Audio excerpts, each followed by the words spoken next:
hindi ka tumatanggap ng blood money, pues, pwede mo akong bayaran kung gagawin mo yung hinihingin kong pabor.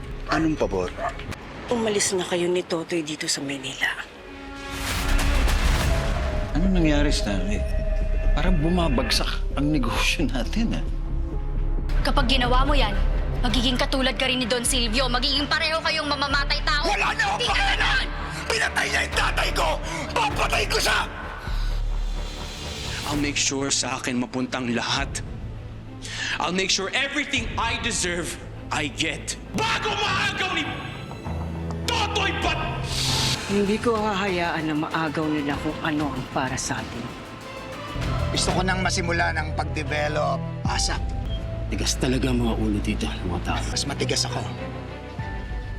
Dahil meron akong alas sa lugar na ito. At sino naman yan? Si Totoy Bato. Carlo J. Caparas, Totoy Bato.